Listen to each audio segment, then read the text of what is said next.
Esto en realidad es un campo que, podríamos decir, ha despegado en los 20 últimos años, porque a finales del siglo XX todavía el escepticismo acerca de lo que podíamos conocer sobre la evolución de la mente era muy grande. Por ejemplo, eh, en 1998,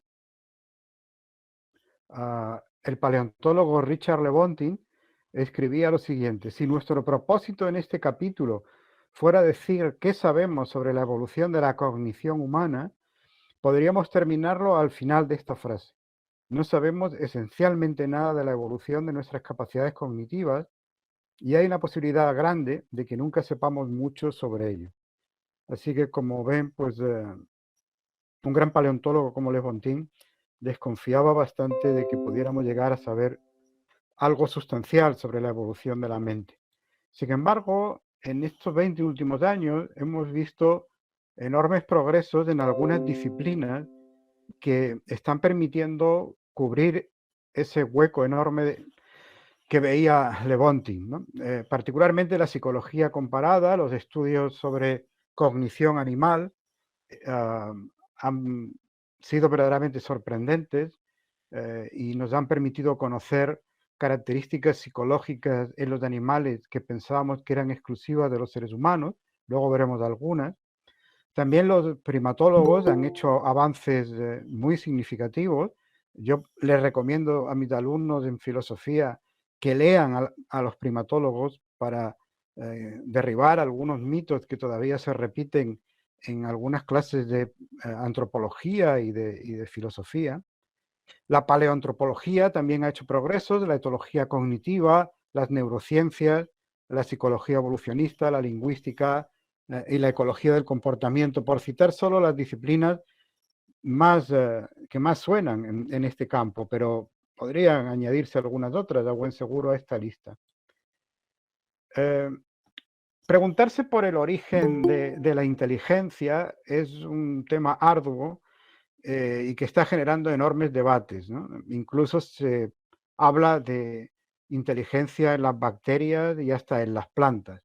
Yo no voy a entrar en ese debate, entre otras cosas porque no me considero competente para emitir un juicio definitivo sobre ese asunto, de las razones porque el debate está lejos de haberse cerrado, pero sí voy a tomar una opción aquí. Me voy a centrar en el origen de la mente entendida como la capacidad para tener representaciones mentales, para tener representaciones mentales. ¿Qué son obviamente esto es una apuesta, una toma de partido, puesto que primero hay enfoques, luego mencionaré a un autor en este sentido, que rechazan el estudio de la cognición partiendo de la idea de representación mental, enfoques antirrepresentacionalistas, y en segundo lugar porque, como digo, pues otros autores mm, eh, verían procesos de inteligencia animal mucho antes de poder hablar de estos procesos mentales de los que yo voy a hablar ahora, ¿no? Una representación mental podría entenderse como una representación interna que tiene una base neuronal. Es decir, son patrones de activación neuronal. Por lo tanto, esto ya implica un, otro supuesto que también algunos cuestionarían, ¿no? Eh, para hablar de mente, tenemos que hablar de organismos con sistema nervioso, con neuronas y por lo tanto con sistema nervioso.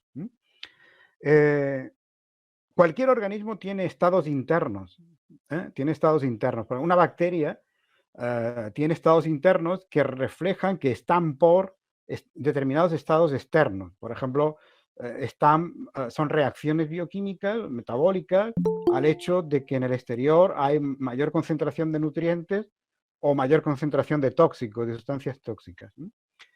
Las representaciones mentales serían un tipo de representación interna, pero un tipo muy delimitado. Serían aquellas representaciones internas en los que, como digo, la base es neuronal.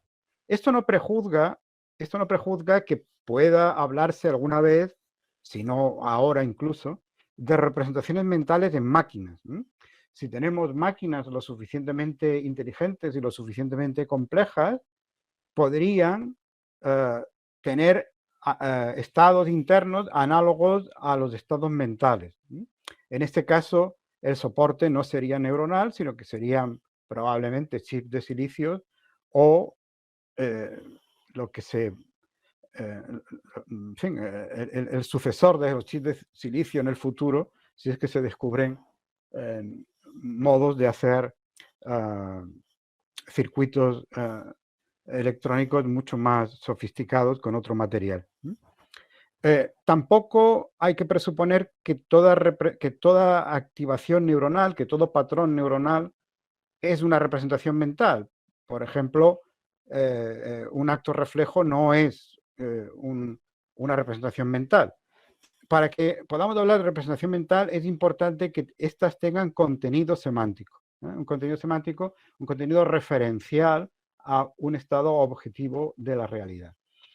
Bueno, como he dicho, el mero hecho de poseer neuronas de una manera desarticulada o en un plexo poco desarrollado, como le ocurre a los nidarios, a las medusas, no sería suficiente para hablar de mente, ni de procesos mentales, ni de representaciones mentales. Ese plexo de neuronas que tienen los nidarios, lo que le permite únicamente es contraer su cuerpo a un ritmo coordinado y moverse. Podríamos decir lo mismo de otros animales con un sistema nervioso muy básico, como los nematodos, la lombriz intestinal o los equinodermos.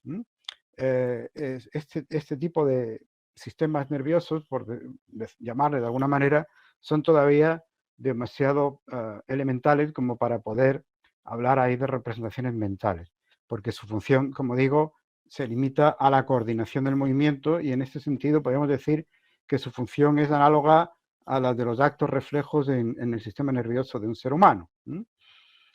La aparición de un sistema nervioso en sentido pleno fue una gran ventaja evolutiva, puesto que proporcionaba una mayor autonomía de los organismos frente al entorno. El sistema nervioso lo que permitía era que las reacciones frente al entorno no fueran directas a través del metabolismo, a través de meras reacciones bioquímicas dentro del organismo, sino que permitía que esas reacciones se pudieran modular, fueran flexibles. Y al ser reacciones más flexibles y moduladas internamente, controladas internamente, esto permitía tanto el aprendizaje como la memorización. Y a su vez se abría la posibilidad de reaccionar de formas nuevas, de formas creativas, de formas innovadoras frente a los mismos estímulos del entorno.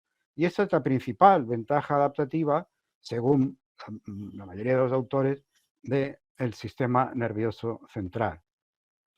Como dije antes, no todos los autores adoptarían una visión representacionalista de la cognición.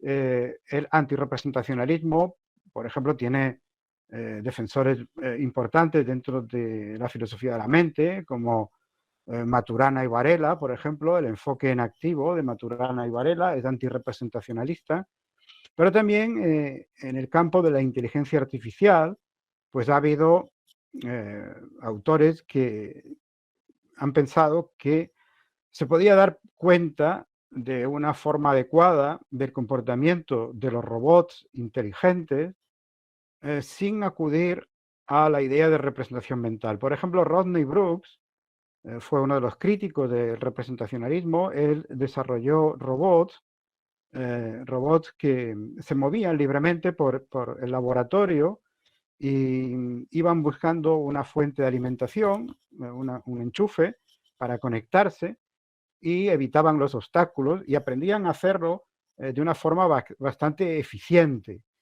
Y lo hacían, y en esto ponía el énfasis Rodney Brooks, lo hacían sin una unidad de procesamiento central, es decir, eran robots que iban aprendiendo a manejarse en el entorno, en la propia interacción con el entorno, sin representarse el entorno de una forma previa o de una forma centralizada. Esa es la idea de Rodney Brooks. Y él mantenía que los insectos tenían una inteligencia similar a estos robots, ¿no? Sin embargo, si nos vamos a los insectos, al estudio de los insectos, de la cognición en insectos, que ya tienen un sistema nervioso mucho más complejo que los organismos que hemos mencionado antes, pues vemos que hay resultados que no encajan con esta visión de Brooks. En particular voy a citar dos ejemplos. El estudio de Charles Gallister sobre la hormiga del desierto de Túnez y el estudio de James Gould sobre las abejas.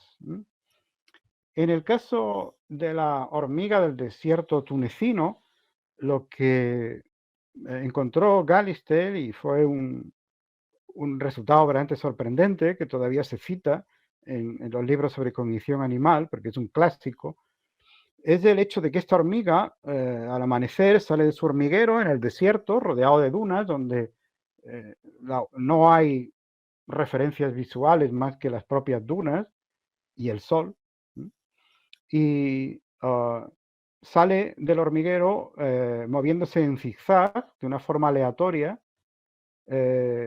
hasta que encuentra comida, pongamos a unos 200 metros del hormiguero. Una vez que encuentra la comida, la hormiga vuelve directamente.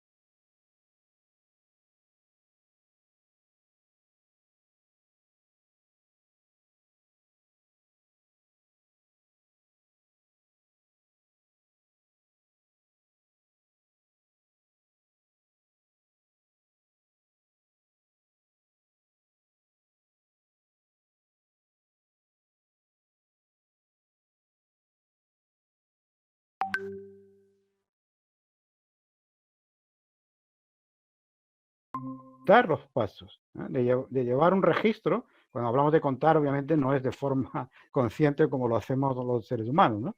De llevar un registro del número de pasos que ha dado y por lo tanto de la distancia aproximada a la que se encuentra el hormiguero.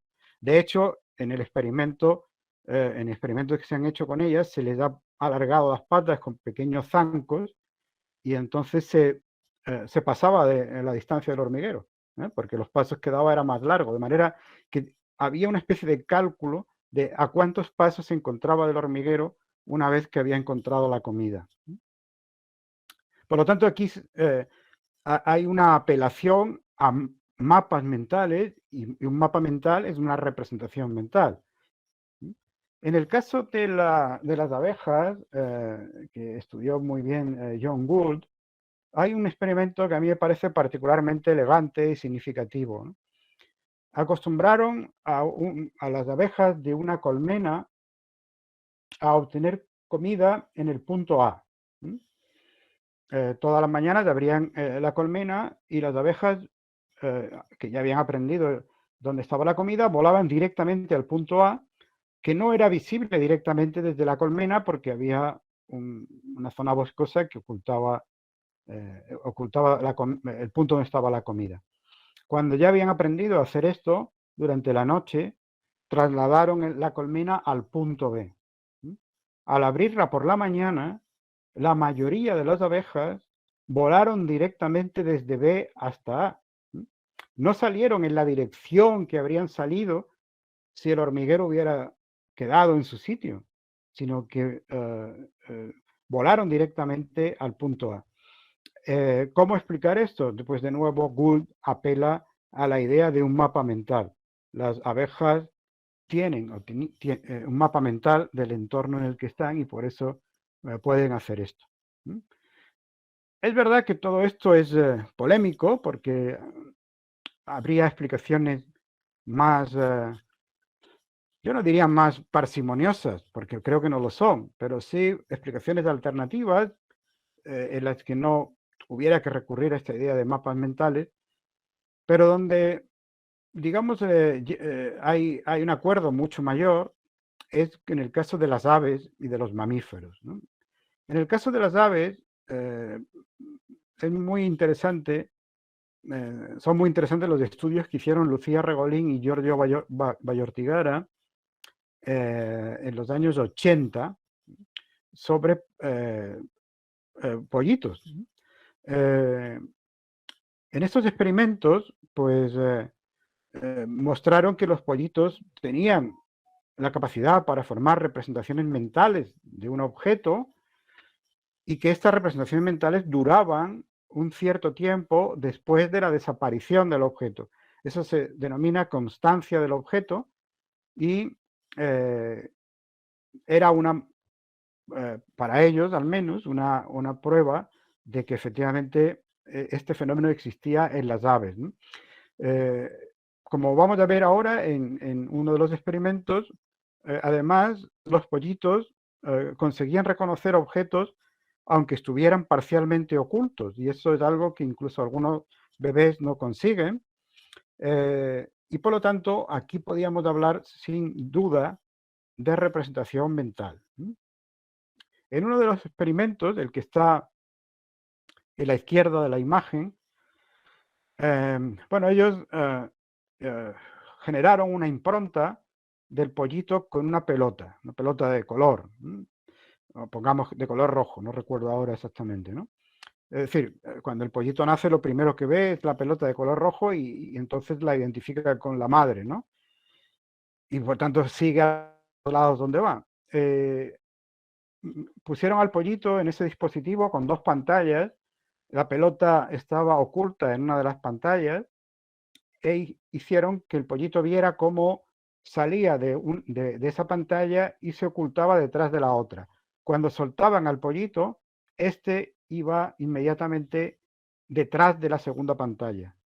Iba a buscar a la pelota detrás de la segunda pantalla. Lo cual significa que aunque ya no veía la pelota, sabía que estaba ahí. Por lo tanto, su representación mental de la pelota seguía en activo. Si era retenido más de 4 o 5 segundos, eso desaparecía. La constancia mental del objeto en el pollito dura solo unos segundos, pero por lo menos existe. En el segundo experimento, que es el que está a la derecha, generaron una impronta al pollito con una figura triangular. Entonces, una vez que tenía esta impronta, le mostraron en un primer ensayo esas dos figuras que aparecen debajo. En una se ve como una especie de triángulo oculto por una barra negra y en la otra una barra negra sobre dos figuras diferentes. En el primer caso podría parecer, bueno, parece de hecho, ¿no?, que se trata del triángulo semioculto por una barra de color negro y es ahí donde se dirigía el pollito invariablemente. En el segundo ensayo, lo mismo, pero con una figura distinta. Y el pollito se dirigía también invariablemente a la figura que parecía un triángulo semioculto. Bueno, esos experimentos son una buena base para pensar que en estos pollitos había una constancia del objeto y una representación mental del objeto. En las aves se han hecho después estudios mucho más interesantes y mucho más impactantes, ¿no? Probablemente el estudio más citado con aves es el que hizo durante años en la Universidad de Harvard a Irene Pepperberg con el loro Alex, que era un loro gris africano.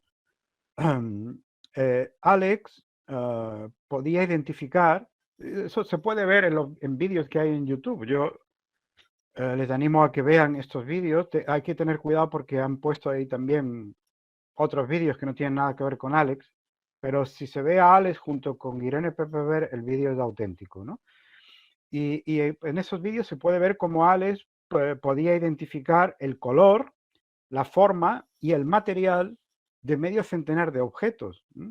Irene Pepperberg le preguntaba a Alex qué, qué material, y el loro contestaba madera o contestaba lana, en fin, no recuerdo ahora cuáles eran los materiales que ponía, ¿no? Y lo mismo con el color, contestaba rojo, contestaba azul, etcétera. Y lo mismo con la forma, contestaba cuadrado, contestaba redondo, etcétera, ¿no? En inglés, claro, que es como se entendía Alex con Irene Pepperberg. Bueno, esto es un ejemplo de que los loros no se limitan a repetir lo que oyen, lo hacen probablemente porque no les educamos bien, pero si les educáramos bien, podríamos conversar con los loros, al menos en cosas tan elementales como esta, ¿no? De hecho, Irene Pepperberg escribió un libro titulado así, ¿no? Charlas con mi loro Alex, ¿no? Que Alex hacía un uso referencial del lenguaje, lo prueba el hecho de que cuando se le traía un objeto diferente al que él pedía, Alex decía que no y repetía la petición. Es decir, sabía qué significaba esa palabra. Por lo tanto, su lenguaje básico tenía semántica. Alex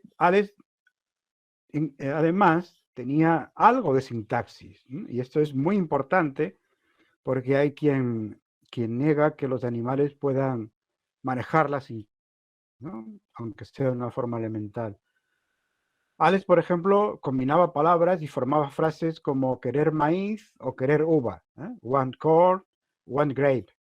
Y lo curioso, y esto es lo que muestra que algún sentido sintáctico tenía, es que utilizaba 4 verbos, querer, ir, venir y hacer cosquillas, tickle, y los usaba para formar frases como quiero ir a la silla, quiero, wanna go chair, pero utilizaba siempre el verbo querer con el nombre de un objeto y el verbo querer ir con el nombre de un lugar. Y esto sí que es un tipo de sintaxis, aunque sea muy básica. Bueno, su comprensión de ese lenguaje llegaba hasta el punto de que podía contestar correctamente a preguntas como ¿qué forma tiene el papel verde? Es decir, Irene le mostraba papeles de diferentes colores y diferentes formas y le preguntaba ¿qué forma tiene el papel verde? Y si era cuadrado, pues Alex decía square, ¿no? Cuadrado. O una pregunta como ¿qué objeto tiene 5 esquinas púrpuras? ¿No? En fin, preguntas de una cierta complejidad, desde luego si estamos pensando en un animal mucho más, ¿no? En aves también, desde 2005 en adelante, en que se publicó un artículo seminal en la revista Nature sobre la inteligencia de los cuervos de Nueva Caledonia, que venía acompañado de un vídeo también sorprendente, no lo voy a poner, pero es también fácilmente localizable.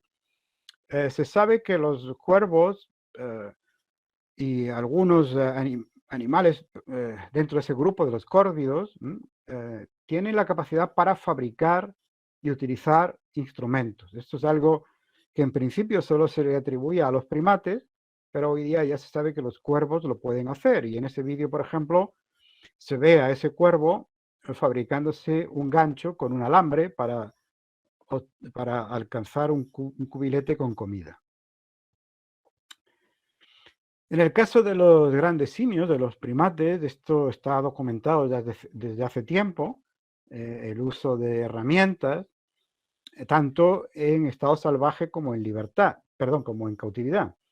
En estado salvaje, orangutanes y chimpancés utilizan rutinariamente herramientas, por ejemplo, palos para obtener insectos, en termiteros, por ejemplo, piedras para romper nueces, que utilizan como yunques y martillos, esponjas también, que hacen con hojas masticadas y que luego utilizan para empapar agua que está metida en oquedades en los troncos, o ramas con hojas como espantamoscas, etcétera, etcétera. Hay ya documentado una gran cantidad de herramientas fabricadas por chimpancés, por otros grandes simios, y además se transmite, y esto es importante, ese conocimiento se transmite en los grupos de chimpancés o de orangutanes o de bonobos, etc. Se transmite mediante aprendizaje cultural, perdón, mediante aprendizaje social. Es decir, unos grupos manejan unas herramientas y otros otras, y unos grupos utilizan las herramientas de una manera y otros grupos de otras. Y eso permite hablar de diferentes culturas en distintas zonas en donde habitan estos grandes simios. Por supuesto, en cautividad pueden aprender a manejar herramientas más sofisticadas, ¿no?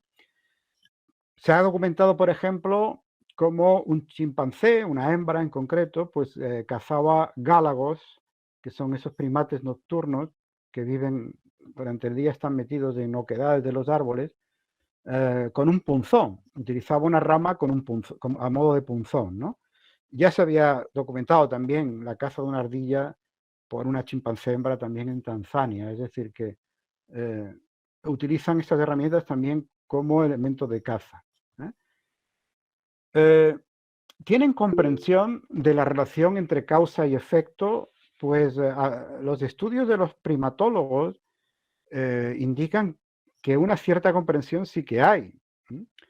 Por ejemplo, un clásico fue el estudio que hicieron David y Anne Premack en el 94, comparando las capacidades de los chimpancés y de los niños de 4 años a la hora de inferir una causa a partir de un efecto. Es decir, dado un efecto determinado, ¿cuál era la causa probable de ese efecto? Y en esos experimentos encontraron que los niños superaban a los chimpancés, pero que los chimpancés, pese a todo, tenían una cierta capacidad para hacer este tipo de inferencias causales. Entre paréntesis, obviamente esto significa que se puede razonar, se pueden hacer inferencias sin posesión de lenguaje. Es verdad que hay una polémica en filosofía que todavía permanece entre quienes piensan que sin lenguaje no hay posibilidad de pensamiento y de racionalidad, y quienes piensan que el lenguaje no es imprescindible para tener un pensamiento de una cierta complejidad. Estos experimentos parecen darle la razón a estos últimos, ¿no? También en babuinos se ha encontrado esa capacidad de inferencia causal. Esto se muestra todavía de una forma más clara en la capacidad que tienen para planificar acontecimientos futuros, siempre en un plazo de tiempo no muy largo, pero desde luego, por lo que se sabe ahora mismo, al menos ese plazo de tiempo puede llegar a más de un día, a varios días probablemente. Desde luego, varias horas seguro, porque eso sí que está probado por algunos experimentos. Por ejemplo, recogen piedras para partir nueces, pero las recogen en el lugar que saben que hay piedras y que está más cercano a donde están las nueces. Es decir, procuran evitar llevar las piedras durante un largo camino. Y eso significa que planifican entonces dónde van a coger las piedras en función del lugar a donde van a ir a por las nueces, ¿no? Hay un experimento muy interesante de Josep Cal y Nicolas Mulcahy. Josep Cal es un primatólogo catalán que tiene experimentos magníficos, magníficos, con los chimpancés y con otros grandes simios. Ahora está en San Andrés, si no me equivoco. En este experimento, pues es un discípulo de Michael Tomasello. En este experimento, pues acostumbraron a orangutanes a, a utilizar herramientas para obtener uvas. Y cuando ya habían aprendido, pues los metieron en una habitación con varias herramientas, pero no les dieron acceso a las uvas hasta un rato después. En un experimento, 1 hora, tuvieron que esperar, y en otro experimento, 14 horas. Entonces ellos tenían que coger la herramienta adecuada y llevársela a la otra habitación cuando les permitieran para obtener las uvas. Y en más de la mitad de los casos, los bonobos y los orangutanes, también fue con bonobos el experimento, pues llevaron el instrumento adecuado a la otra habitación para obtener las uvas, con lo cual planificaron lo que iban a hacer con antelación. En el caso de los grandes simios también se habla de la capacidad de categorización o clasificación. Cualquier animal tiene capacidad de discriminar entre cosas diversas. Por ejemplo, discriminar entre un individuo de su especie y otro que no es de su especie, o entre algo comestible y algo que no lo es. Cuando hablamos de categorización, lo importante aquí es el nivel de abstracción con el que se pueden hacer esas distinciones, ¿no? Y en el caso de los grandes simios, este nivel de abstracción es bastante alto, no es meramente perceptivo, como en los casos más simples, ¿no? Por ejemplo, los grandes simios pueden discriminar entre categorías naturales y artificiales. Por ejemplo, pueden clasificar coches y también sillas, y esto lo hacen de una forma mucho más ágil que, que los monos, ¿no? Que los primates que no son grandes simios, ¿no? Y también pueden hacerlo atendiendo a propiedades funcionales, por ejemplo, distinguiendo un objeto que es una herramienta de un objeto que no es una herramienta, ¿no? Bueno, esa imagen que aparece ahí no corresponde a lo que estoy diciendo exactamente. Es un experimento hecho, también se puede ver en YouTube, sobre la memoria a corto plazo de los chimpancés, que es mucho mejor que la de los seres humanos, ¿no? Y en ese test, donde aparecen una serie de números y hay que pulsar en orden creciente los números, pero una vez que estos han desaparecido de la pantalla, hay que pulsar el lugar donde estaba el número, pero en orden creciente. Los seres humanos no consiguen resolver el problema y los chimpancés lo resuelven sin ninguna dificultad. También pueden hacer inferencias transitivas, inferencias por analogía, hay experimentos con todo esto, y por lo tanto hay una capacidad para categorizar de acuerdo con un cierto nivel de abstracción. A esto le podemos llamar conceptos. Esto es un término que procuran evitar los primatólogos, supongo que para no entrar en discusiones filosóficas, ¿no? Pero cuando las categorizaciones se realizan mediante propiedades funcionales, por ejemplo, que son relativamente abstractas, pues yo creo que no habría demasiado problema en hablar de conceptos en animales. Pero ese es también un debate bastante intenso y que continúa en nuestros días, ¿no? Los primates tienen también capacidad de metacognición, es decir, pueden acceder a sus propios estados cognitivos, pueden saber el grado de seguridad con el que saben algo, pueden saber si saben algo o no lo saben y si otro individuo sabe algo o no lo sabe. Hay experimentos con todo esto, algunos de Joseph Kahl, que están muy interesantes. Hasta hace poco se discutía si esta capacidad de metacognición llevaba al punto de poder hablar de una teoría de la mente en los grandes simios. Una teoría de la mente, como probablemente saben, es la capacidad para atribuir a otros intenciones y deseos, ¿no? Creencias y deseos. Es decir, para interpretar la conducta del otro como la conducta de un agente intencional. Esto en los seres humanos se supone que se adquiere a los 4 años de edad, más o menos, y se pensaba que no existía en los grandes simios. Una prueba o un criterio para decidir si se tiene o no una teoría de la mente es la capacidad para atribuir a otra persona o a otro individuo creencias falsas. Si alguien puede atribuir creencias falsas y por lo tanto puede engañar voluntaria y conscientemente a otro individuo, entonces tiene una teoría de la mente porque está atribuyendo creencias a la otra persona. Bueno, pues en 2 estudios realmente muy buenos, uno es del año 2016 y el otro del 2019, Joseph Kahl y sus colaboradores mostraron que los chimpancés y en general los grandes simios pueden engañar a sus congéneres y por lo tanto pueden atribuirles creencias falsas a otros individuos y en ese sentido tienen una teoría de la mente. Bueno, entonces, ¿qué es lo peculiar de la inteligencia humana? Ahí hay varias características que se han solido atribuir en exclusiva al ser humano: la autoconciencia, la conciencia moral, el comportamiento cooperativo, la teoría de la mente, la fantasía y la imaginación, el libre albedrío, la planificación a largo plazo, la cultura acumulativa, la tecnología, el lenguaje, el sentido moral y la posesión de un universo simbólico que permite el arte, la religión, la filosofía. Bueno, todos los que he puesto en azul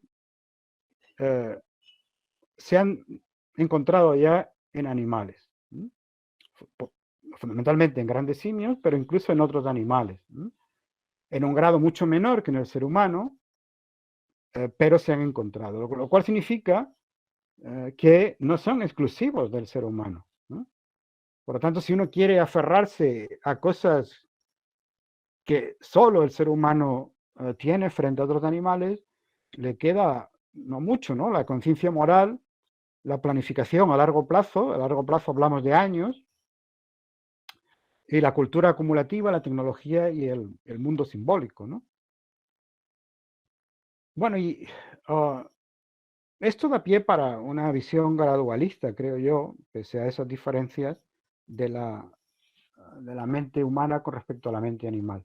De todas formas, hay que preguntarse por qué el ser humano tiene unas capacidades cognitivas mucho mayores que cualquier otro animal. Teniendo en cuenta además que el tejido nervioso es un tejido muy caro desde el punto de vista metabólico. Nuestro sistema nervioso consume el 20% o más de toda la energía metabólica, mientras que el peso es solo el 2%, ¿no? Hay dos hipótesis para explicar cómo surge esta mayor inteligencia en el ser humano. La primera hipótesis es la que centra la explicación en la adaptación del ser humano a un medio físico variable y complejo, producido por el enfriamiento climático que se da a partir del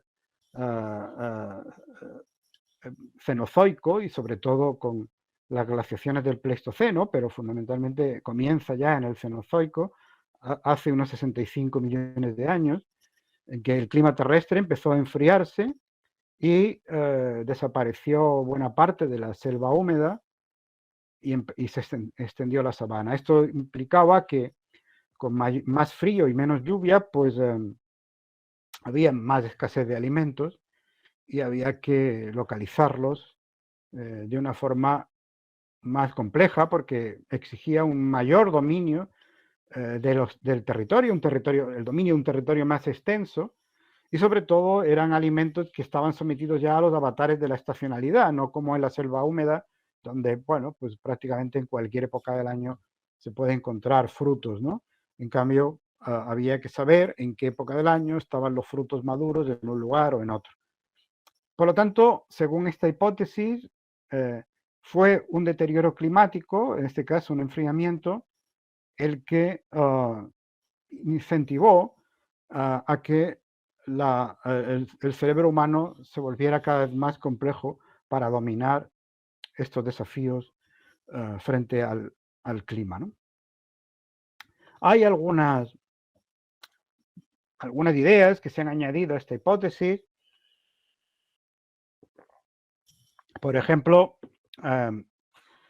en esto habría ayudado una dieta parcialmente carnívora, y con nutrientes, con alimentos muy ricos en nutrientes, como los frutos secos y demás, ¿no? Eso es lo que se conoce como la hipótesis del tejido caro que propusieron en 1995 Aiello y Wheeler. Lo que estos autores vienen a decir es que el aumento del tamaño del cerebro en los seres humanos se pudo hacer pese a su enorme coste metabólico gracias a la disminución del tamaño del intestino. Al aumentar los nutrientes de nuestra dieta, al introducir la carne y más adelante al procesar la carne mediante el fuego, pudimos tener intestinos más, más cortos y el segundo tejido caro en nuestro cuerpo es justamente el tejido digestivo, de manera que se pudo, digamos, trasladar ese coste energético del tejido digestivo al cerebro. Es verdad, como decía el otro día Arzuaga en un debate en el que estuve, pues que hay carnívoros que tienen también una dieta muy rica en nutrientes y no tienen una inteligencia especialmente significativa, ¿no? Lo cual significa que debe haber aquí más cosas, no solo esto, ¿no? Pero bueno, esto en todo caso pudo contribuir de manera significativa a ese aumento del tamaño cerebral en nuestro linaje. La segunda hipótesis lo que sugiere es que nuestra mayor inteligencia, nuestras mayores capacidades cognitivas no son tanto una adaptación a los desafíos del medio natural como una adaptación al mundo social, a la complejidad del mundo social. Los primates son animales sociales y hay algunos que no, como el orangután, pero parece ser que lo ha perdido, que sus ancestros sí tenían, sí vivían en grupos sociales. Y vivir dentro de estos grupos sociales, pues es un desafío también cognitivo, porque hay que conocer bien cuál es la jerarquía, hay que conocer bien las alianzas, quién está aliado con quién, en quién puedo confiar para algo y en quién no, detectar al gorrón, es decir, al que se deja ayudar pero nunca ayuda, etcétera, etcétera, ¿no? De manera que en ese caso la inteligencia estaría correlacionada con el tamaño de los grupos y la complejidad de esos grupos, ¿no? Esto tiene sus problemas, no me voy a detener porque se me echa el tiempo encima, pero en fin, hay excepciones, ¿no? También en la otra hipótesis hay problemas, hay objeciones que se han hecho. Es decir, ninguna de las dos hipótesis tiene todos los hechos a su favor, pero sí que las dos tienen algunos hechos que las apoyan, ¿no? Esta segunda hipótesis se conoce como la hipótesis de la inteligencia maquiavélica y bueno, una de las pruebas que lo apoyan es que todos los primates, incluyendo los seres humanos, son mucho mejores razonando sobre cuestiones sociales que sobre cuestiones naturales, ¿no? Hay un test que se ha hecho famoso, el test de Watson, que se aplica a seres humanos, donde se ve claramente cómo esto es así, que razonamos mucho mejor sobre asuntos sociales que sobre asuntos naturales, ¿no? Bueno, quizás se pueden sintetizar las dos hipótesis y afirmar, como hace Gottfried Smith, que las capacidades cognitivas surgen para tratar con entornos complejos, ya sean ecológicos o sociales, mediante conductas flexibles. Es decir, que en realidad la mente humana ha surgido sobre todo como una adaptación a la mayor complejidad, tanto natural como social. Y en un sentido parecido se expresa Kim Sterling cuando afirma que no estamos adaptados a ningún rasgo específico de uno de nuestros hábitats ancestrales, sino que estamos adaptados al hecho de que nuestros hábitats estaban sujetos a cambios. Bueno, y ahora para terminar, quiero mencionar un tema que me interesa cada vez más, que son los estudios recientes sobre el cerebro humano en comparación con el cerebro de otros animales, particularmente con el de grandes simios, ¿no? ¿Qué es lo que se ha descubierto hasta el momento? Todos esos son estudios bastante recientes, ¿eh? Algunos no tienen más de 4 o 5 años y se están dando con una proliferación que a mí me parece muy prometedora, ¿no? Por lo pronto, se ha empezado a contar ya con rigor el número de neuronas corticales y de neuronas cerebrales en seres humanos y en animales. En neuronas corticales ganamos de calle a cualquier otro animal. Tenemos 16.000 millones de neuronas corticales y cualquier otro primate está muy lejos de esto, muy lejos. Por ejemplo, los gorilas y orangutanes tienen 9.000 millones. En cambio, en el número de neuronas totales de nuestro cerebro, que se estima en 86.000 millones,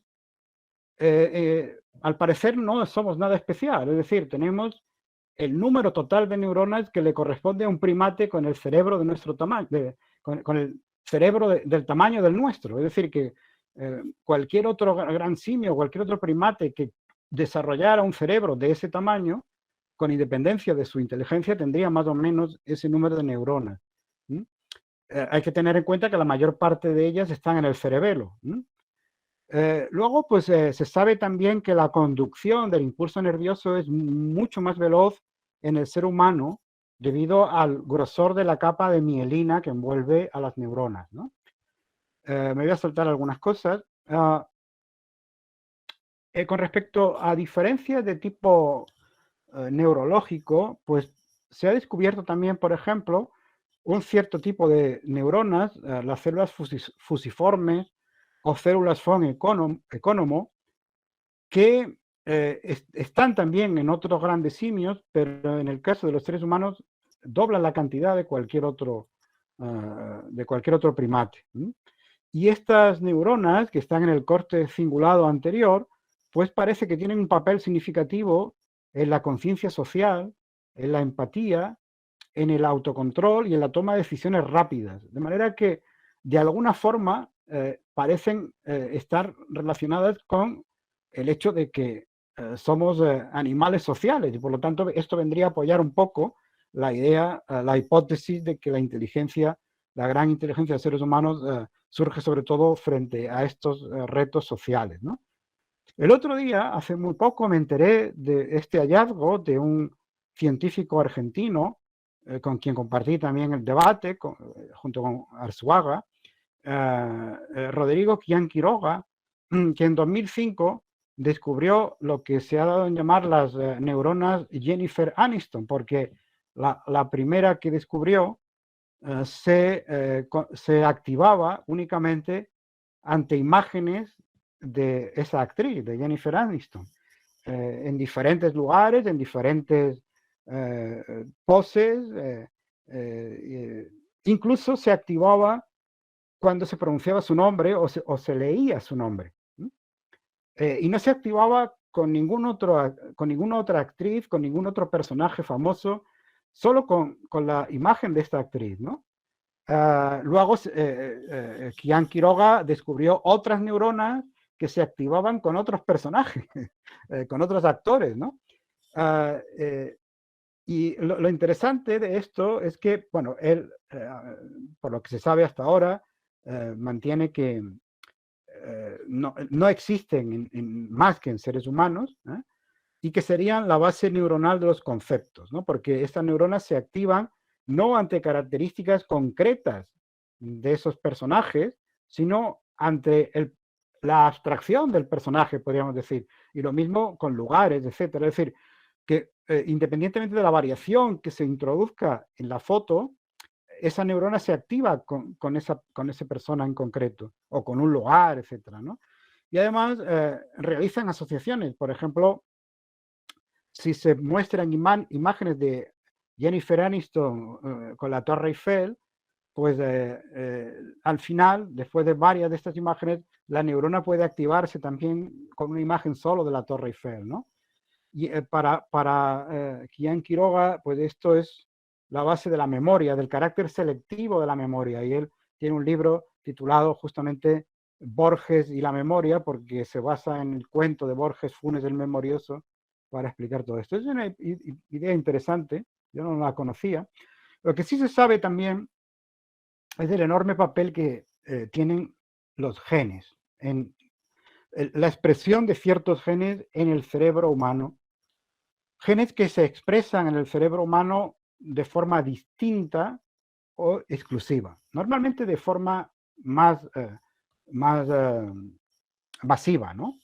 Por ejemplo, es bien conocido las dos mutaciones que son exclusivas de los seres humanos en el gen FOXP2, situado en el cromosoma 7, y que es un gen regulador que está relacionado con el desarrollo de las zonas que procesan el lenguaje. También hay mutaciones exclusivas de los seres humanos en el gen ASPM y en el gen de la microcefalina que están relacionados con el tamaño cerebral. De nuevo, aquí es curioso cómo estas mutaciones afectan a genes relacionados con el lenguaje, ¿no? Y esta idea es importante.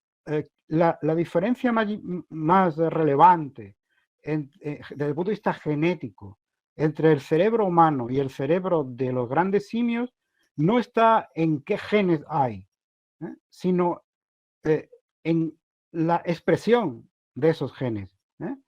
En el caso de los seres humanos, entre el 2 y el 4% de los genes de la corteza cerebral tienen una expresión mucho mayor en el ser humano que los chimpancés.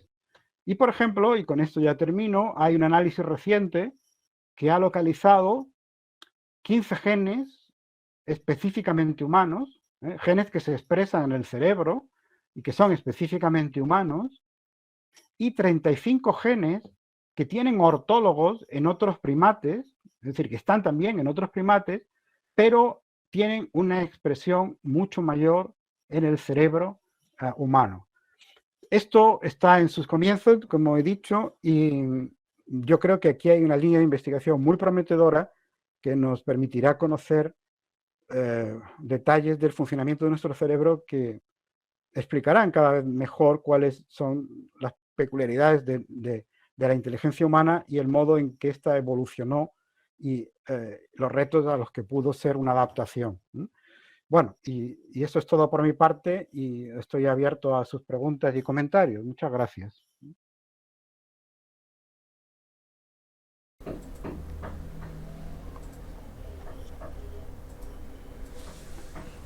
Bueno, gracias profesor Diegues por esta conferencia, esta intervención.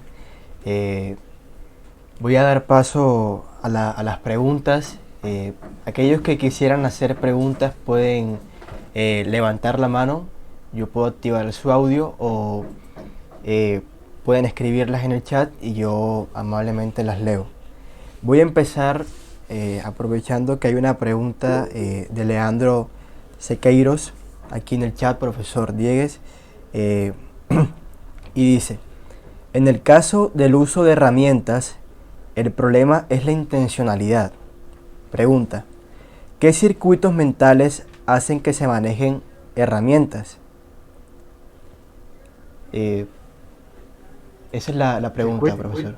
Circuitos mentales, yo creo que eso no se sabe bien todavía, Leandro. Es decir, no creo que haya un estudio tan detallado, ¿no? Pero lo que sí está claro es que esa intencionalidad en el uso y fabricación de herramientas no es exclusiva de los seres humanos, que los grandes simios fabrican estas herramientas de acuerdo con propósitos que las hacen más efectivas para el uso que le van a dar. Por ejemplo, cuando cogen palitos para introducirlos los cortan a la distancia que se supone que les viene mejor para introducirlo en el hormiguero, y además los pulen para no dañarse los labios luego cuando los van a chupar, ¿no? De manera que ahí hay una intencionalidad en la fabricación de esa herramienta, ¿no? Pero los circuitos neuronales no implicados en todo eso, hasta donde yo sé, no hay estudios que lo muestren, pero puedo estar mal informado, ¿eh? Quizás haya algún estudio y a lo mejor alguien del público los conoce y lo puede decir. Ok. Hay otra pregunta de Leandro también, aquí en el chat, que dice: es más, ¿qué concepto de intencionalidad utilizamos? ¿No forzamos un concepto para que quepa en una teoría previa? Y dice: la metáfora del lecho de Procusto me parece explicar muchas de nuestras teorías explicativas. Bueno, intencionalidad es un término polisémico, ¿no? Y hay que tener cuidado y ver cómo se está utilizando, ¿no? Se puede utilizar intencionalidad en el sentido de acción voluntaria dirigida hacia un fin, y se puede utilizar intencionalidad en un sentido más metafísico, más filosófico, como se usa en filosofía de la mente, y se dice que, en el sentido de Brentano, nuestras creencias son intencionales, es decir, tienen un referente, hacen referencia a algo ajeno a ellas mismas, ¿no? Y yo creo que en ambos sentidos se puede atribuir intencionalidad. Simios, por ejemplo, ¿no? Es decir, los grandes simios realizan conductas con una intencionalidad clara, dirigidas hacia un fin, hacia un objetivo, y por otro lado, los grandes simios tienen procesos mentales como creencias y deseos que son procesos intencionales en el sentido de Brentano, ¿no? Que los seres humanos, todo eso es mucho más complejo y mucho más elaborado, sin duda. Por ejemplo, esa intencionalidad, en el sentido mental, los seres humanos tienen una enorme capacidad recursiva, ¿eh? Cosa que, no, que fundamentalmente se basa en el lenguaje y que en cambio en los grandes simios eso no está, ¿no? No hay una capacidad recursiva de estos procesos mentales porque no tienen la complejidad suficiente, ¿no? Pero sí que hay intencionalidad en estos sentidos básicos al menos, ¿no? Gracias por responder, profesor. Ahora Santiago Contreras tiene la mano levantada. Santiago, eh, puedes activar tu micrófono y hacer la pregunta. Gracias. Hola, ¿qué tal? Buenas tardes, les saludo de Argentina. Buenas tardes. Ha sido un placer enorme escucharlo. Me gustaría hacerle muchas preguntas, pero voy a respetar el tiempo de mis compañeros. Diciendo lo último, el cuento de Borges es muy interesante, muy curioso. ¿Sí? El hombre que intentaba recordar un día entero pensando durante un día entero. Y al margen de eso, coincido con usted enormemente en que la cognición, quizá para mi juicio no hay un gradualismo, pero sí un camino preliminar. Ya en los primeros cordados se encuentra algún tipo de organización, en los peces sin mandíbulas se encuentra alguna organización social. Y a mí lo que me interesa preguntarle a usted, y coincido también en que yo me alejo de la visión antropocéntrica del hombre, el hombre no es el centro de la evolución, ha sufrido quizá una expansión cortical mucho mayor, pero ¿qué piensa usted? Usted dijo que quizá nos quedan pocas condiciones para atribuir al hombre moderno. Quizá a mí, yo pienso, ¿no? Que quizá por ahí que no. Pero mi pregunta a usted es, si considera usted que esa mente humana, esa mente más moderna, por decir de alguna manera, que le pertenece solo al hombre, tiene que ver con algunas estructuras más plásticas del cerebro? Si por ahí las estructuras, las de Fletching, ¿no? Las de postmaduración de Fletching. Si usted considera que hay particularidades muy humanas que evidentemente en otro lado de la evolución o de los primates, los más cercanos a nosotros, no tienen. Y si eso nos vulnera al punto tal de enfermarnos mentalmente a nosotros, porque podemos padecer de Alzheimer y los primates no. Muy interesante, Santiago, la pregunta. Muy interesante. Lo que pasa es que me temo que no puedo contestártela como querría porque no soy especialista en estas cuestiones, ¿no? Pero yo sí te diría lo siguiente, con respecto a la plasticidad neuronal, pues yo creo que debe tener un papel muy relevante en la facilidad de aprendizaje del ser humano, ¿no? Se sabe que esa plasticidad neuronal está relacionada con el aprendizaje y se sabe obviamente también que los seres humanos tienen una capacidad de aprendizaje mucho mayor que otros animales, ¿no? Ahora, si yo tuviera que señalar las características más distintivas del ser humano, aunque estuvieran en algún grado, por pequeño que fuera, en otros animales, yo creo que los grandes primatólogos lo han subrayado muy bien, ¿no? Michael Tomasello subraya la capacidad de cooperación, ¿no? Los seres humanos tienen como un instinto de cooperación que nacen con él. Los bebés de pocos meses están dispuestos a cooperar, a colaborar cuando se les pide ayuda, ¿no? por otros niños o por un adulto. Esto no está en los chimpancés, por ejemplo. Los chimpancés pueden llegar a cooperar, pero sobre todo mm, en un ataque frente a un grupo rival, ¿eh? o, o, mm, o para obtener todos un beneficio, ¿no?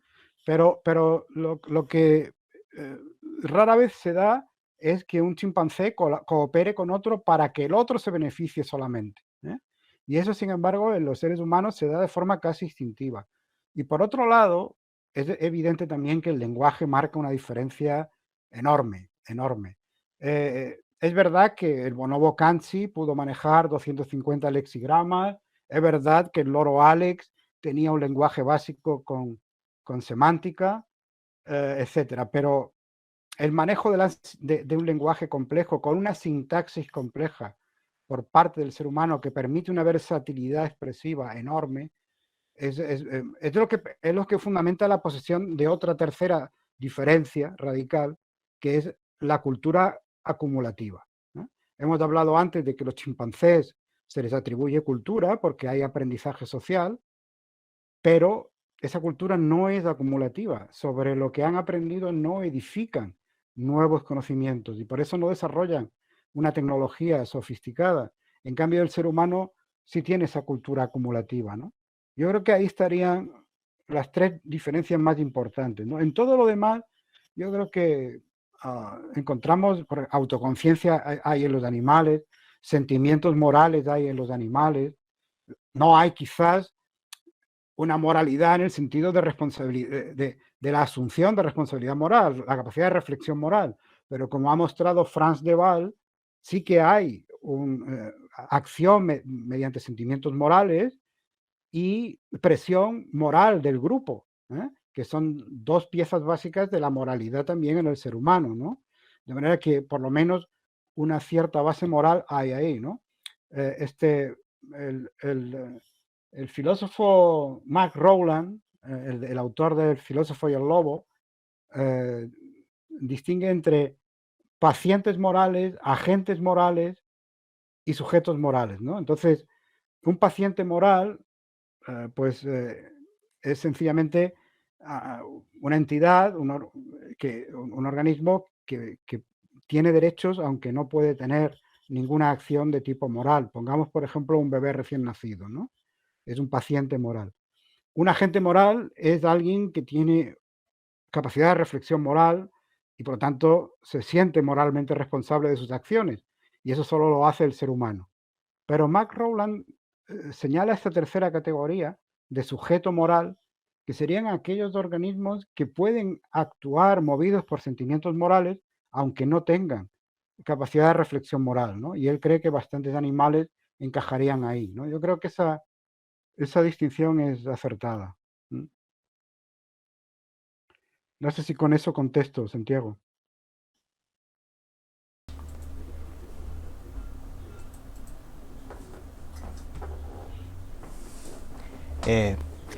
Bueno, Santiago, pues sí, tenías Lo último a decir, contribuir que hay estudios de paleoneurología que están hechos por el Centro de Evolución Humana en Burgos, que hablan sobre lo que el compañero acaba de preguntar, que es en qué circuitos neurológicos intervienen en la construcción de herramientas, ¿sí? Sobre todo la parte del precuño, ¿sí? Y la parte de las profundidades del surco intraparietal intervienen, ya que contienen células del manejo visualoespacial. Así que ahí pueden encontrar, hecho por Emiliano Brunner, que ha escrito un libro, muchos libros en paleoneurología humana, que es el director del centro del departamento de paleoneurología del Centro de Evolución Humana ahí en Burgos, ahí en Atapuerca.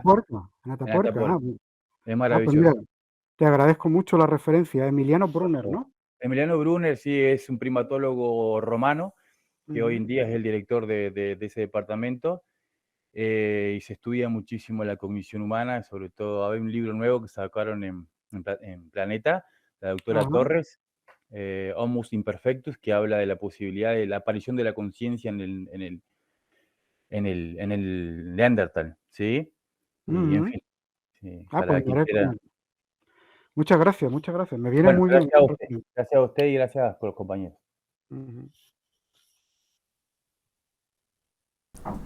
Gracias, Santiago.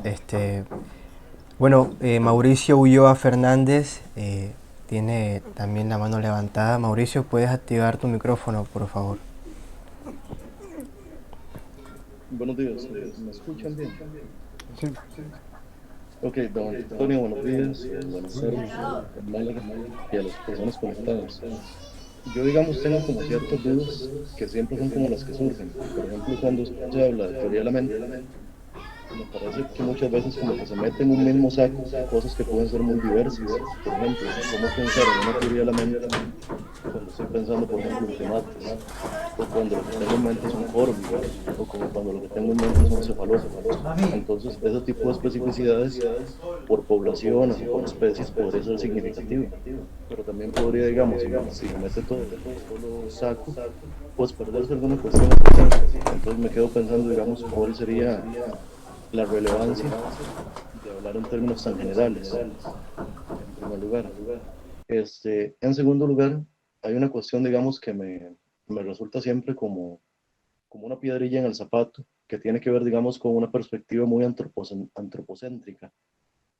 Pienso, por ejemplo, en que finales de los 60, inicios de los 70, cuando estuvo en un boom toda la cuestión del test de Gallup, y obviamente fue bastante esclarecedor al respecto, digamos, de empezar a rastrear y a darle, digamos, una cierta forma a cierta inteligencia y autopercepción consciente de los animales. Pero inmediatamente empiezan a surgir todas las críticas de que hay animales que en términos evolutivos su cognición y percepción no responde solo a lo visual. Por ejemplo, un perro, por ejemplo, todos aquellos que se orientan en el espacio y generan, digamos, un mundo y experiencias con base en otros sentidos. Entonces, a propósito de esto último, yo lo que quisiera pensar o preguntarle más bien es, ¿cómo podría, digamos, haber como una epistemología evolucionista que tenga en cuenta esto, digamos, así como tratar de no quedarnos solamente con los modelos antropocéntricos que estamos prácticamente atados y sujetos a ellos, pero tal vez, digamos, para investigar un poco más al respecto, con otro tipo de animales, con otro tipo de especies y cuestiones por el estilo? Fueron como dos preguntas, digamos. La de la teoría de la mente, todo se mete en un mismo saco, y esta otra de cómo tratar, digamos, de salirnos un poco de esto para ver si se obtienen otros resultados. Muchas gracias. Muchas gracias, Mauricio. Vamos a ver. Teoría de la mente, en el sentido que emplean esta expresión los psicólogos, solo se puede hablar, si la tienen o no, en grandes simios. Por el momento, solo en grandes simios. Tener una teoría de la mente, según los psicólogos, es tener la capacidad de atribuir creencias y deseos a otro individuo como fuente de sus acciones. Es decir, tener la capacidad de representarse las acciones del otro como movidas por creencias y deseos, ¿no? Eso, de luego, que se sepa, no está en aves ni en otros vertebrados, más que en primates. Y aún ahí, pues hay quien no lo aceptaría. Hay primatólogos que todavía son muy escépticos con eso. Yo creo que se va abriendo, después de los experimentos de Joseph K., se va abriendo la aceptación de la posesión de una teoría de la mente en grandes simios, ¿no? Otra cosa diferente es que podamos hablar de representaciones mentales, que es otra cosa diferente. Y yo creo que ahí sí que se puede atribuir representaciones mentales y por lo tanto mente, porque tener mente no es más que tener representaciones mentales, al menos desde una perspectiva representacionalista. Insisto que hay en el enfoque en activo, en otros enfoques antirrepresentacionalistas, es mejor no utilizar. Sigo pensando que el representacionalismo es la mejor alternativa, ¿no? Entonces, desde este enfoque, tener mente es tener representaciones mentales. ¿A qué organismo le podemos atribuir representaciones mentales? Pues, en mi opinión, no puede atribuírsele, obviamente, a quienes no tienen un sistema nervioso. Es muy dudoso que pueda atribuírseles a organismos con sistemas nerviosos o plexos nerviosos muy simples, como los nidarios. Pero, en cambio, hay autores que atribuyen representaciones mentales sin problemas a artrópodos insectos, como las abejas, ¿no? Pero ahí el debate es fuerte. Ahí el debate es fuerte porque hay quien se niega a atribuirle representaciones mentales a una abeja. En todo caso, eh, yo creo que hay un consenso bastante amplio en que hay representaciones mentales en aves y en mamíferos, ¿no? Por los experimentos que he mencionado, no, yo creo que a estas alturas pocos dudarían de que puede hablarse de mente, en sentido propio del término, en aves y en mamíferos. Y quizás en otros vertebrados. Los peces están muy poco estudiados, ¿no? Pero cada vez hay un libro que todavía no he leído, El ingenio de los peces, lo tengo por ahí, que es un estudio de la inteligencia de los peces y estoy seguro que ahora ya hay investigaciones muy interesantes al respecto. Y bueno, muchos sabemos, porque lo habremos leído, porque ha sido un bestseller, como Peter Godfrey Smith, pues ha estudiado la inteligencia en cefalópodos, ¿no? En su libro Otras mentes, por ejemplo, la inteligencia en jibias, calamares y pulpos, ¿no? Y es verdaderamente sorprendente, sorprendente. Y esa inteligencia sí que es para nosotros, como dice Godfrey Smith, equivalente a una inteligencia alien, a una inteligencia extraterrestre, porque el antecesor común del pulpo y de cualquier vertebrado no tenía cerebro, tenía solo un pequeño cordón nervioso, ¿no? De manera que toda la inteligencia que pueda desarrollar un pulpo ha surgido evolutivamente con completa independencia de la evolución de la inteligencia en vertebrados, ¿no? Y eso es muy interesante y es un campo que acaba también de comenzar, ¿no? Y habrá que ver, pues, qué se encuentra y cuáles son los paralelismos y en qué sentido esa inteligencia es similar o no lo es a la de los vertebrados, ¿no? Con respecto a lo del antropocentrismo, bueno, en general todos los autores que trabajan en cognición animal tienen mucho cuidado con esto, ¿no? Porque es una acusación que siempre se les hace, ¿no? Y entonces ellos procuran evitar cualquier tipo de precipitación o de interpretación de los resultados de un experimento o de un estudio observacional que de manera arbitraria presuponga ya un punto de vista centrado en el ser humano, ¿no? Pero como también argumentan a veces algunos de ellos, si uno ve a un chimpancé reaccionar igual que un ser humano ante un determinado hecho, por ejemplo, ante un congénere herido, ¿por qué no atribuir los mismos sentimientos al uno y al otro? ¿Qué excusa hay para decir, no podemos ser antropocéntricos, no podemos pensar que en el chimpancé hay un sentimiento de compasión? Eso es un sentimiento humano y atribuírselo a un chimpancé es antropocéntrico. Yo creo que ahí estaríamos pecando de un excesivo celo, ¿no? Y es lo que ellos argumentan también, ¿no?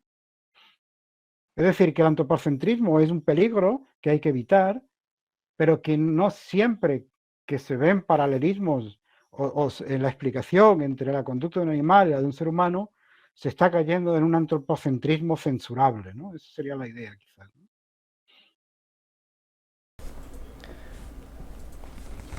Bueno, gracias Mauricio.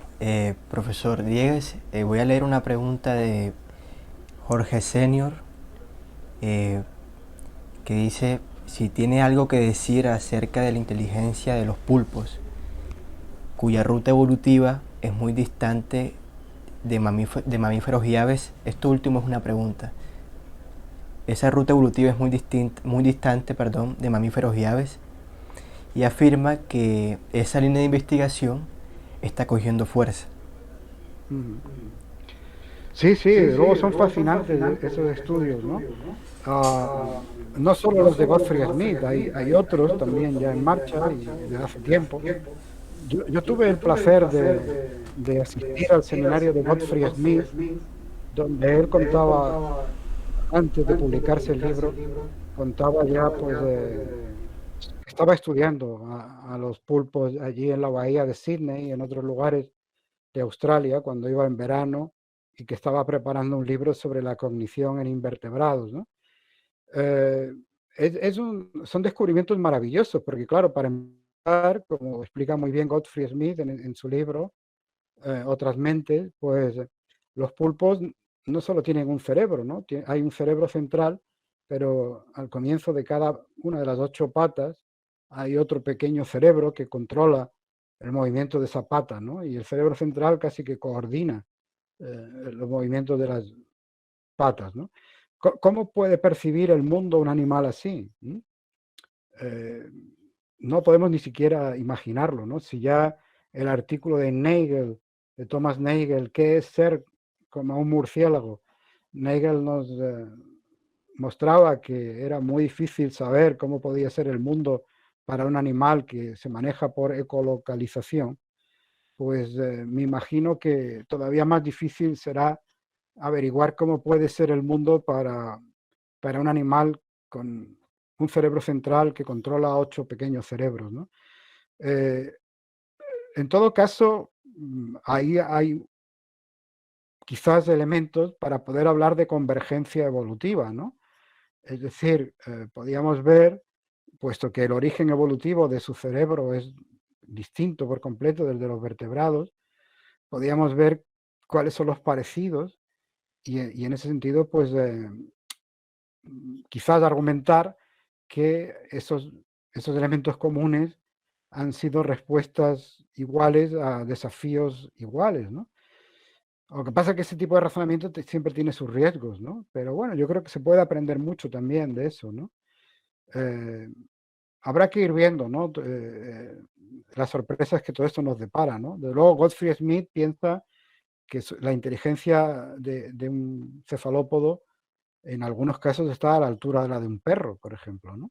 Y las cosas que cuenta en su libro son verdaderamente sorprendentes, como por ejemplo, cómo un pulpo le tenía manía a un experimentador y siempre le soltaba un chorro de agua cuando entraba por la mañana el experimentador en el laboratorio, y solo se lo soltaba a él, a ningún otro, ¿no? Con lo cual significa que los pulpos reconocen caras y tienen una gran memoria, ¿no? Y tienen también ciertos sentimientos en contra de personas, ¿no? Es sorprendente, la verdad. Es sorprendente y yo creo que habrá mucho que aprender de todo eso, sí. Bueno, vamos a ir cerrando con ya unas 2 últimas preguntas. El profesor Roger Sepúlveda tiene la mano levantada. Profesor, adelante, por favor. Sí, buenos días, aquí de la Universidad del Atlántico, del programa de filosofía. Gracias, Buenos días. doctor Diegues. Es un comentario inicial. En su texto, con relación al tema de la inteligencia en primates o en animales, pues le da uno, como usted lo acaba de mostrar, pues criterios para diferenciar o reafirmar ciertas funciones dentro de la inteligencia humana en relación, en diferencia con la inteligencia animal. Pero si esto lo lleváramos, y en este caso los argumentos de una, digamos, inteligencia maquiavélica, por ejemplo, la inteligencia social y otros que usted nos acaba de precisar, pero estaba haciendo extrapolación al tema de la inteligencia artificial, especialmente en el debate que usted tiene en el transhumanismo y en los cuerpos inadecuados, cuando hace una crítica y se autopostula. Espero yo tener una claridad en esa parte, cuando usted pues, se autopostula como término medio en el decir que no es el extremo negarlo, pero tampoco en esa, digamos, visión optimista de como Brostrom u otros. Entonces pensaría que, digamos que estos criterios que usted nos esboza de la inteligencia en animales es un buen argumento para debatir la inteligencia artificial. Y podría uno decir entonces que sería demasiado riesgoso en el caso en que una inteligencia maquiavélica, por ejemplo, que nos acaba de plantear, pues sería desastroso si llegase a realizar. La pregunta entonces, dentro del desarrollo de la inteligencia artificial, posiblemente está en un nivel muy similar a estos primates, o realmente entraríamos en esa parte. Es como una visión evolutiva desde el punto de vista tecnológico. Gracias. Muy interesante, Roger, esa pregunta. Y esta comparación que haces no había caído en ella, pero es interesante, es sugerente. Eh, hombre, yo no soy experto en inteligencia artificial, aunque he estudiado el tema y he leído mucho sobre él y me interesa desde un punto de vista filosófico, ¿no? Pero por lo que voy leyendo, hay que mantener un cierto escepticismo con las ideas más entusiastas sobre los logros de la inteligencia artificial. Es verdad que tenemos ahora mismo sistemas de inteligencia artificial que están consiguiendo grandes cosas y lo hacen mejor que un ser humano. Por ejemplo, reconocimiento de patrones lo hacen mejor que un ser humano, ¿no? Reconocimiento facial, incluso análisis de imágenes. Todo esto, bueno, y hace tiempo que las calculadoras nos superaron en cómputos matemáticos, etcétera, ¿no? Todo esto lo pueden hacer mejor que un ser humano. La cuestión ahí es si realmente podemos hablar de inteligencia en sentido humano. Cuando se creó el campo de inteligencia artificial en 1956 en la conferencia de Dartmouth, se le puso este nombre un poco en plan propagandístico, ¿no? Y tuvieron éxito, ¿no? La idea era que estos sistemas eran inteligentes o serían inteligentes en la medida en que resolvieran problemas que cuando los resuelve un ser humano utiliza su inteligencia, ¿eh? Por ejemplo, jugar al ajedrez o jugar al Go o invertir en bolsa o hacer una analítica, un diagnóstico a partir de una analítica, ¿no? Y en ese sentido, pues se les llamó inteligentes, ¿no? Pero claro, por lo que hoy día sabemos, estos sistemas trabajan mediante procedimientos muy diferentes a los que utiliza la mente humana y la mente animal. ¿Sí? Entonces hay quien piensa que el término inteligencia ahí pues no es muy adecuado, ¿no? Por ejemplo, mi colega y amigo Alfredo Marcos en alguna publicación ha dicho ya que habría que llamarles mejor sistemas autónomos para la toma de decisiones, ¿sí? O sistemas auxiliares autónomos para la toma de decisiones, ¿no? Porque lo que sí permiten estos sistemas de inteligencia artificial es ayudarnos en la toma de decisiones y pueden analizar las alternativas mucho mejor que nosotros, aunque deberíamos mantener siempre la última palabra los seres humanos, ¿no? Es muy triste que la concesión de una hipoteca dependa de una máquina, ¿no? La concesión de un crédito, ¿no?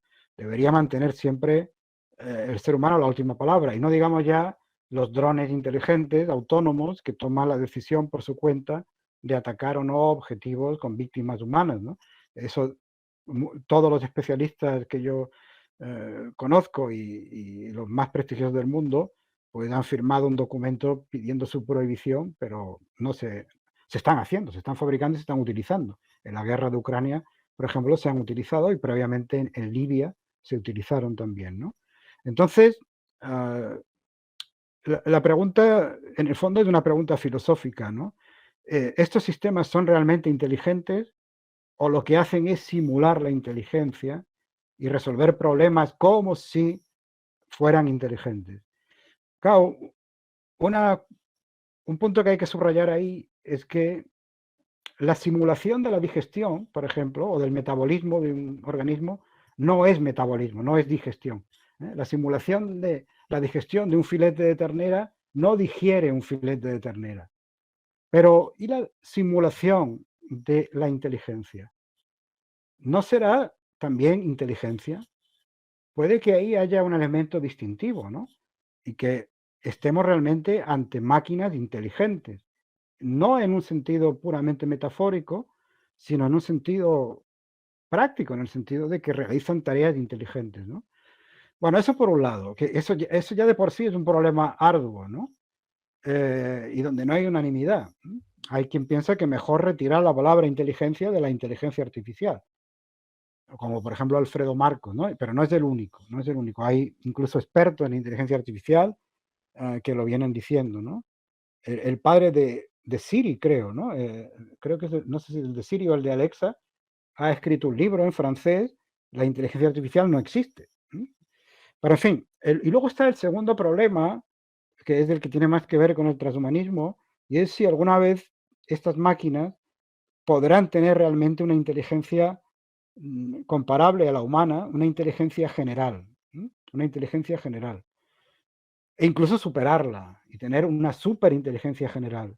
En ese caso estaríamos en problemas, claro, porque si tenemos máquinas que pueden resolver cualquier problema, no problemas específicos, sino cualquiera, a los que se enfrenten, y además su nivel de inteligencia es superior al del ser humano, pues hay quien piensa que estas máquinas no obedecerán las directrices de los seres humanos,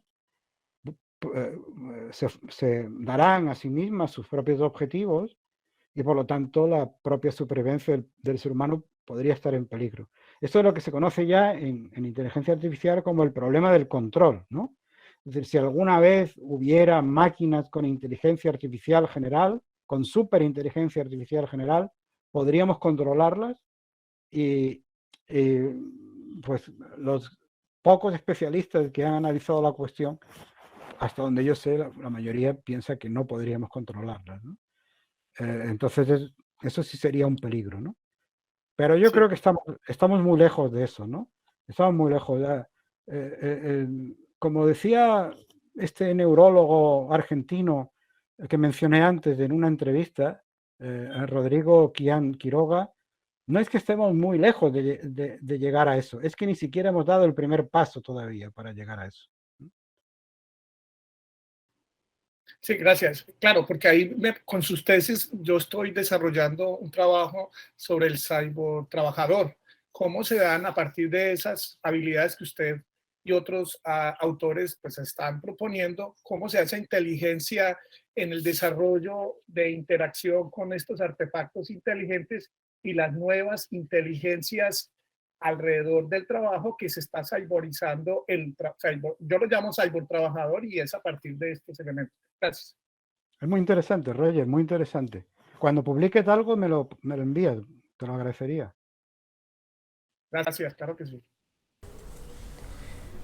Bueno, profesor Diegues, gracias por responder a las preguntas de los asistentes, gracias por su intervención, esta conferencia sobre la evolución de la cognición, y gracias a todos por asistir a este diálogo entre filosofía y ciencia.